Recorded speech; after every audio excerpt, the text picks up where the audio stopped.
I have a message for my cheating husband, my husband of 25 years, who seems to have a problem with being faithful. Hi, honey. How are you? We miss you, me and the kids. You know, our kids, do you remember them? It's been a while. I heard that you send them a text every so often. I hope you are so proud of me. You kept encouraging me to make videos. And guess what? I finally did it. And they're all about you. They're actually not about you. They're about me and my journey of trying to figure out who the fuck I was married to. You left a lot of things around our house when you left. Was there a reason that you couldn't clean up after yourself a little bit? Are you doing a better job cleaning up after yourself there? Because, you know, in our house, we just called you the walking disaster area. You were like Pigpen. Or are you showing your thing a new side of you, a new and improved one? I'm really sad that we didn't get to meet that one. We did get to meet two. One of them, not so nice. The other one, that's the one that we love. Did you change that one for her? I have plenty of other things to share with you, honey. But before I forget, don't forget to go to the pharmacy and pick up your special prescription. You know, the one that you left for me to find? That one. Hi guys, welcome back to my channel. Thank you so much for clicking on a new video. So in this video, we are talking about affairs and marriages and how unfair it can be when you invest so many time into a relationship or a marriage and then someone walk away and there's nothing you can do about it. Your heart is broken and you have to figure a way how to live with it. Sadly, that's just the way life is. So this lady said she was married to her husband for 25 years and now they have adult children, and basically she was thinking that this is the time for us to experience the new stuff for us, and you walk away and leave her without she knowing that he was having an affair or anything like that. So she was very surprised. So guys, as I always said before, we as women should always have something in the back for us. Like, you should always have a job, something. It doesn't have to be something huge, especially if your husband make good money. Even if my husband was making enough money to take care of our household, I would still want to make something for me or something that I have as a security. And it's not like you don't trust your partner, but it's just, we're human and anything can happen. Anything can happen. So you have to have a way to make sure you're good financially, and then emotionally, you know, that's definitely difficult. But it's just something that you got to deal with. So guys, what do you think? Do you think she should be sharing her story? She have some people telling her that, oh, you shouldn't be sharing your story, it's embarrassing.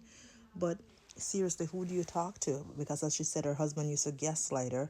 And a lot of time when you're going through something in your relationship, if you do share it with your family member, sometimes they try to, oh, are you sure he's doing that? Or are you sure? They have their own opinion. So guys, let me know what your thoughts are. From my point of view, always secure yourself, always financially try to take care of yourself. My husband of 25 years decided he wanted a new life. So he left. He left without any warning. But before he left, I found out that he was leaving to be with an affair partner. But that wasn't it. Once he was gone, I discovered he had been unfaithful throughout our entire marriage. And instead of staying silent, I want to talk about it. I want to talk about it from my perspective. And I want to talk about it to normalize talking about spouses who leave and abandon their families. I went to divorce court today. I was very nervous, but I did well because I didn't have to talk. I only sat there. My attorney spoke for me. My soon-to-be ex-husband didn't look so well.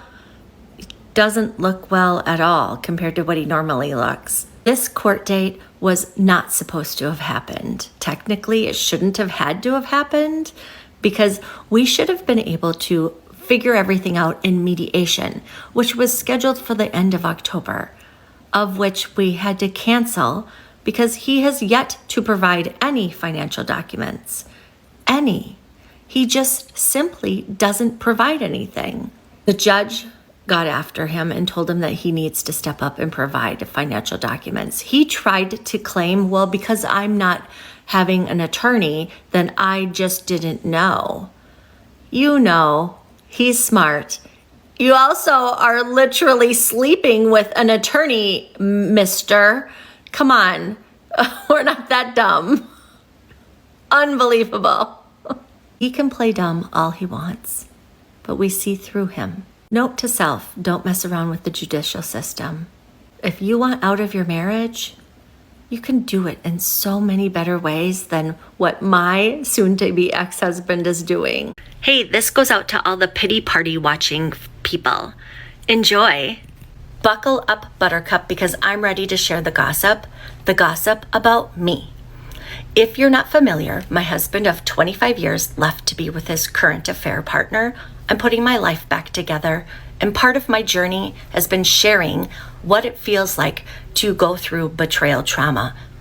If you didn't see part 1 of how this all started, I received an anonymous letter in the mail, written in an odd way, addressed in a very odd way, and mailed from a city several cities away. The letter was aimed to hurt me specifically. It is not written in any way that I felt threatened physically by these people or person. And at the request of several friends, I did file a police report just to make sure that the police are aware, given that I am in the middle of a divorce and should anything escalate from this. In order for me to read this letter, I have to change some of the words and the names, so please bear with me. Dear, it's an oral act. Your nickname in the neighborhood is Big. We love to have big pity parties watching you embarrass you and what is left of your family on social media. No period. The largest gathering to date is 11 people. 4 exclamation marks. Most people knew that your ex was cheating on you for over 12 plus years. Period. Do you think he was staying in shape for you? 2 question marks. We do the polite thing and we wave, W-A-I-V-E, and smile when we see you, comma, but you are not liked in the neighborhood. No period. You are the typical capitalized, rhymes with sat, scorned, entitled woman that could not keep her man. No period. Remember, R-E-M-B-E-R, it could never be your fault where you are in life. 4 exclamation points. Please keep up the posts, comma, looking for sympathy from strangers is the only thing going for you. 3 exclamation marks. Also, comma, your editing capitalized sucks. 6 exclamation points. Stay rhymes with sat and mad, comma, that will show your ex. 7 exclamation points. Your kids love you too much to tell you the truth that you are so embarrassing, comma, pathetic, comma, and sad. Clearly, they were aiming to hurt my heart. They knew that I was down. They knew that I'm getting a divorce, and they claimed to know many things about me and my soon-to-be ex. And I have some thoughts on who wrote this, and it has been narrowed down to who likely is behind it. But I wonder, what is your thoughts? What do you think? Who do you think is behind this letter? I am another one of those women whose husband has decided to leave for an affair partner. And for those who might not be familiar with the term affair partner, that is a very polite way of saying mistress. However, I would have a lot of other choice words I would rather call her, but I don't think I'm allowed to here. So I have something to share that might be controversial, but also is kind of a PSA to young women. I have been, for the last 20 years, a traditional wife, a trad wife. Well, in my generation, we just called it a stay-at-home mom. So my PSA to all of those trad wives who think that this world is perfect, it is not. I would never give back the years that I got to be home with my children. I know how precious they were, and I know how fortunate I was. But right now, I am in a position that I don't wish upon anybody who has been at home with their kids. I have been out of the workplace for over 20 years. In the beginning of my marriage, I actually was the breadwinner for quite some time, but those roles changed quickly when I became the at-home parent. Protect your future. And what I mean by that is get a prenup, a postnup, whatever it is legally that you need to get to ensure that you are financially okay in the event that your husband decides to leave for a mistress, just like mine. Donovan, I am so thankful that you figured out why my husband has been unfaithful. Thank you. And thank you for leaving this comment. I really do appreciate it. You also commented that you know how to keep your husband happy since you've been married for 21 years. I hope that you do keep him very happy. But while you are keeping him happy, you might want to keep it in the back of your mind that no amount of fun times in the bedroom and home-cooked meals and taking care of everything for them is going to prevent them from being unfaithful. You can ask me. You can ask millions of other women and men who have been in my position. I do hope that this never happens to you. The betrayal trauma is a real thing and it is horrendous. I also hope that it never happens to a single person you are friends with, is a family member of yours, because certainly your opinion will be that they didn't keep their spouse happy. However, your opinion would be very wrong in most situations. Remember to not throw any rocks at glass houses. I don't wish this on you. I have some questions for my husband's mistress. Yes, my husband's mistress. If you're not familiar with me, my husband of 25 years left to be with his current affair partner. She's young, she's in her 20s, and he's in his 50s. And before you think, why don't you pose these questions to your to-be ex-husband? Most of them have been posed to him already. Now, my questions are very similar to anybody else who's been going through the same thing as me. We often don't get the answers. But at the same time, we sit and we wonder, what on earth could the mistress be thinking? How do they sleep at night knowing that a man walked away from his family and his wife to be with them? And do they not think that this could happen to them too? So although I don't know if she will see this, I have a feeling she will. There are other mistresses, many, who find it okay to be doing what they're doing. And yes, it is the husband's fault. They're the ones who made the choice. They're the ones who made the commitment. But if the mistress knowingly knows that the man is married, they have fault too. To my husband's mistress, hi, I am the wife of the man that you're sleeping with. We're getting a divorce, as you know. What I have a feeling you might not know is that he wasn't filing for divorce. He wasn't doing anything.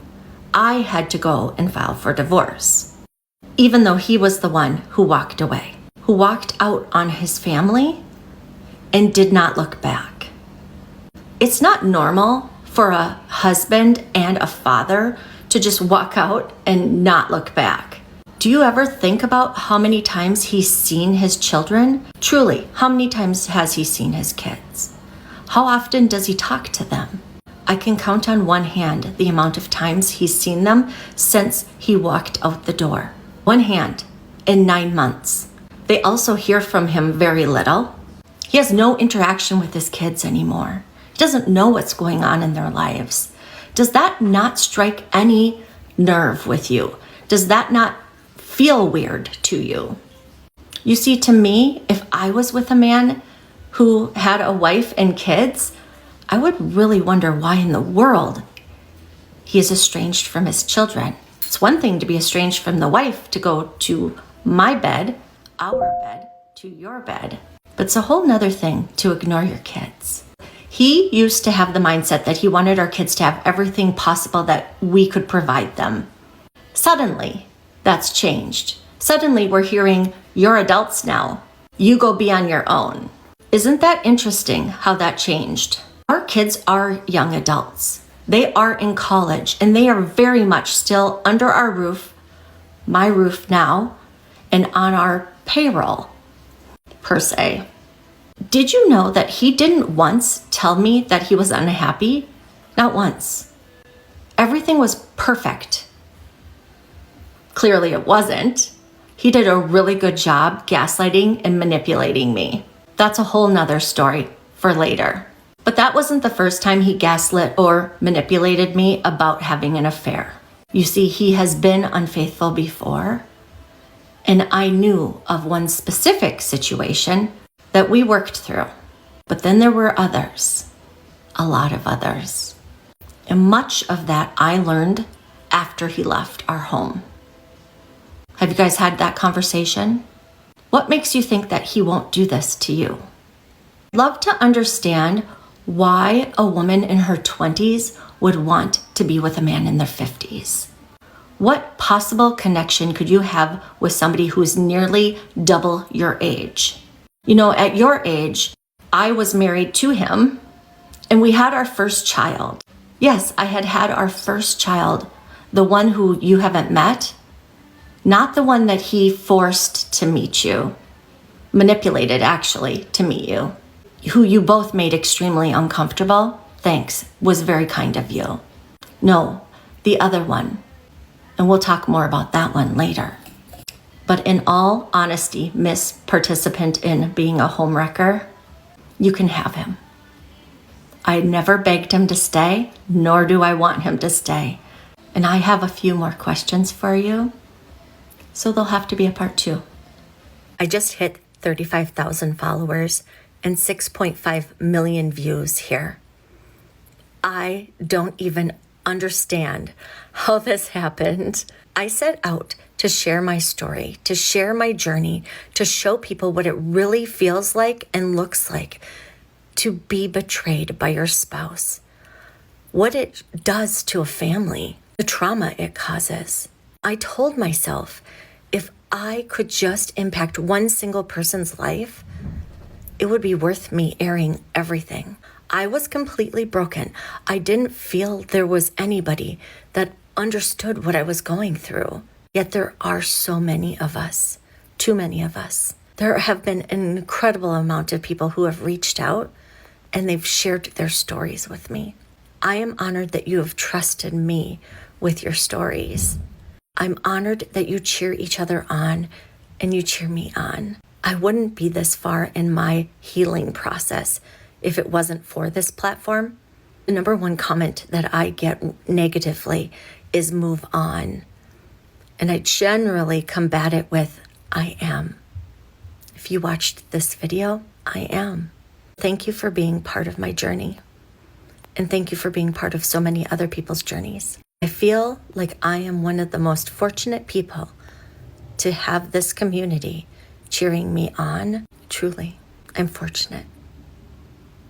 Thank you. Guys, thank you so much for watching the video. Don't forget to subscribe. And as I said before, I am glad she shared her story. And my thoughts are, if you're a stay-at-home mom, always have a side hustle and something on the side for yourself. Always invest into you, because no matter what, you still have to take care of yourself in the long run. So see you guys in my next video.